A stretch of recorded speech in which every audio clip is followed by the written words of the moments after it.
መጀመሪያ ወደ ሱዳን ኤምባሲ ሄዳችሁ ሱዳን የመግቢያ ቪዛ ታወጣላችሁ። ከዚያ በጎንደር በመተማ በኩል ወደ ሱዳን ትገሰግሳላችሁ። የሱዳን ህዝብ ጥሩ ነው፣ ለስደተኞች ይራራል ይላሉ ጣሊያን የገቡት ብዙዎቹ ኢትዮጵያውያን ስደተኞች። እዚያ የታወቁ ሁለት አሸጋጋሪዎች አሉ። በአካል አታገኟቸውም። ስልካቸውን ከሀገር ሳትወጡ ይዛችሁ መሄድ አለባችሁ። አለበለዚያማ ጣሊያን የገባ ሰው ሊነግራችሁ ይገባል።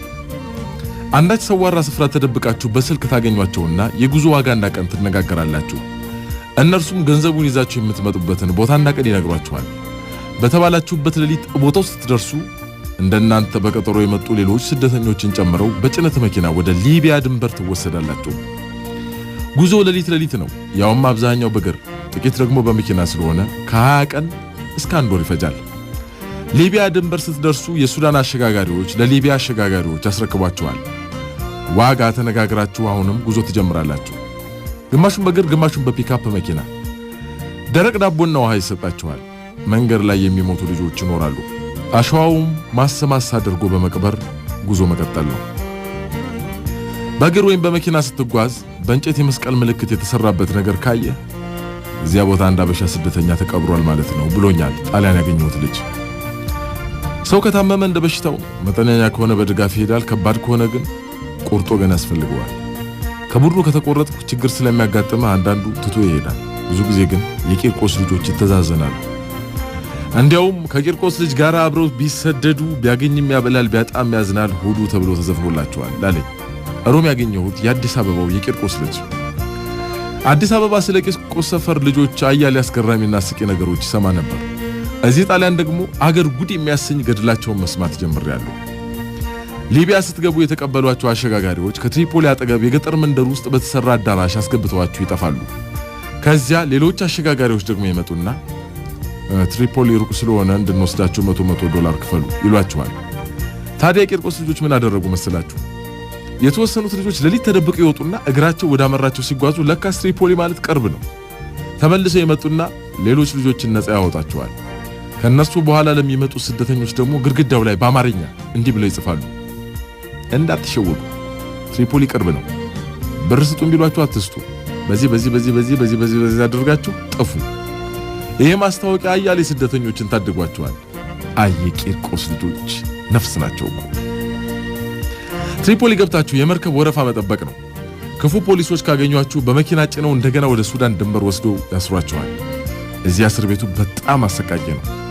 እዚያም ቢሆን የቂርቆስ ልጆች ካሉ መከራው ይቀላል። ከእስር ቤቱ ለመውጣት የገንዘብ ጉቦ ያስፈልጋል።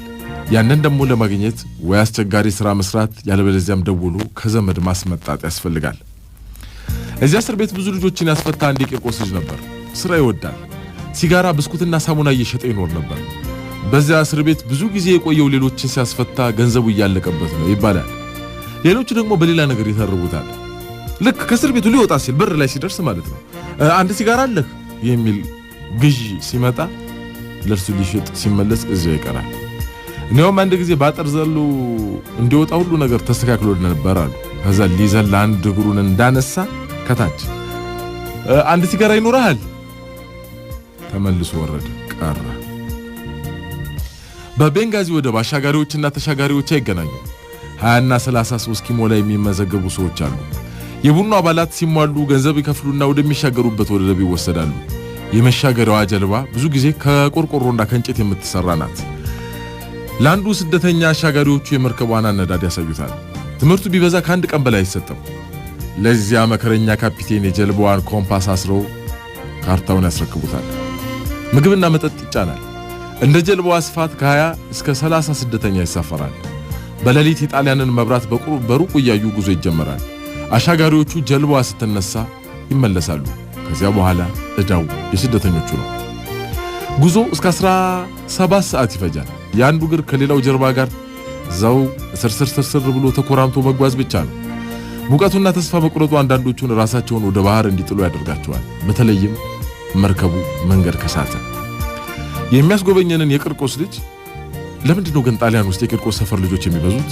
እንዲያውም ሮም ውስጥ የቂርቆስ ልጆች ብቻ ያሉበት አንድ ህንጻ አሳይተውኛል አልኩና ጠየቁት።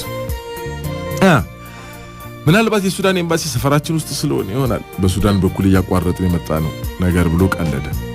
ቆይ ግን ለመንገዱ ብዙ ዶላር ያስፈልጋል ሲባል ነበር የምሰማው፣ እንዴት ነው ጉዳዩ አልኩት። ቂርቆስ የደሃ ሰፈር ነው ብሎ ስማችንን ያጠፉት እኮ የቦሌ ልጆች ናቸው። በእናት እነሱ አውሮፕላን ሲያዩ ስለሚውሉ የገዙ እየመሰላቸው እኮ። እንደውም እኮ መንግስት ሀብታም ገበሬዎች ብቻ ሳይሆን እኛንም መሸለም ነበረበት። ገባ? የመረጃ እጥረት ስላለው ያ እንዴት? እስኪ ተመልከት። እኛ የቂርቆስ ልጆች የመንግስት እጅ ሳንጠብቅ አነስተኛ ጥቃቅን ምናምን ሳንል ራሳችንን በራሳችን ረድተን እዚህ መድረሳችን አያሸልምንም እንዴ? ሀብታም ገበሬዎች ራሳቸውን ቻሉ እንጂ የህዝብ ቁጥር እኮ አልቀነሱም። ገባ? እኛ ግን ራሳችንንም ቻልን፣ ከሀገር በመውጣታችን ደግሞ የህዝብ ቁጥር ቀነሰን። አየህ፣ ከዚህ በላይ ምን የሚያሸልም ነገር አለ? አየህ፣ እኛ እንደ ቦሌ ልጆች ጂኦግራፊን በቲቪ ሳይሆን በተግባር ነው የምንማረው። ገባ? ቀልደኛ ለባካ ደሞ እኮ ይኸውልህ የአባቶቻችንን ደም የመስለስን እኛ ብቻ ነን ቂርቆሶች። እንዴት? የምን ደም? ጣሊያን ባህር አቋርጦ ሀገራችንን ወረረ። እኛ ደግሞ የአባቶቻችንን ደም ለመበቀል ባህር አቋርጠን ሀገሩን ወረር ነዋ። አንተ ቂርቆስ እኮ የጀግና ሰፈር ነዋ። እውነት ግን ቆይ ለምንድን ነው የቂርቆስ ልጆች እዚህ የበዛችሁት?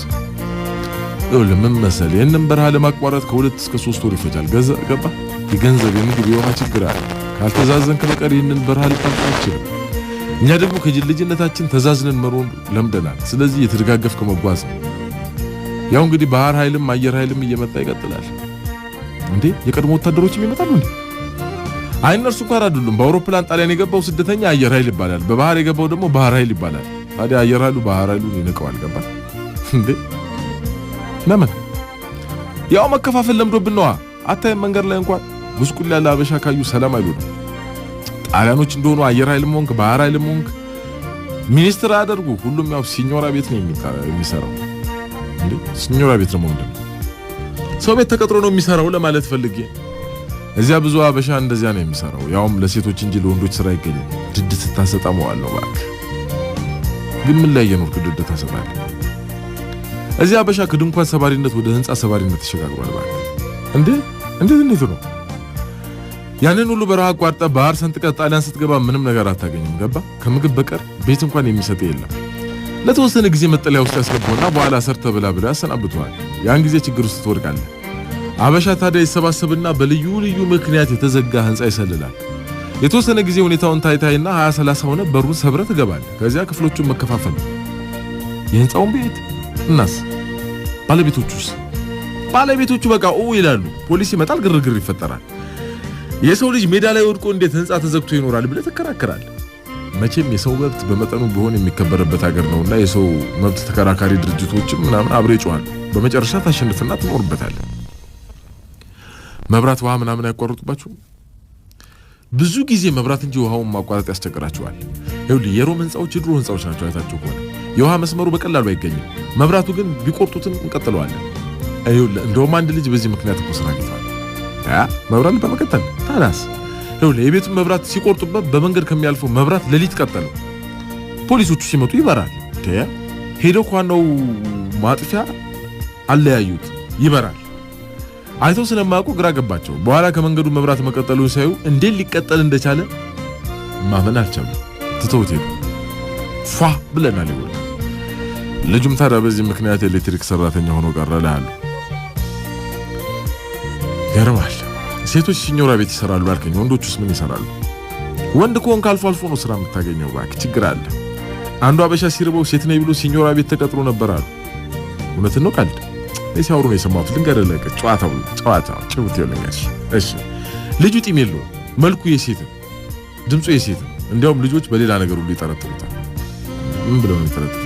ብቻ የለው ምናምን ይልታል ተወሱንና እሺ እና ጉልበታም ነው። ስራዋን ፉት ጭጭ ነበር የሚያደርጋት። አንድ ቀን የሽንት ቤቱን በር ሳይዘጋው ረስቶት ቆሞ ሽንቱ ሲያንፎለፉል ከፍት ባለ ቤቱ ሲያዩ ቆሞ ፌንት ጠብ ማይበጅ ጠብቆ ነፍሷ ደሞዟን ሳትቀበል ከቤት ወጣ ብን።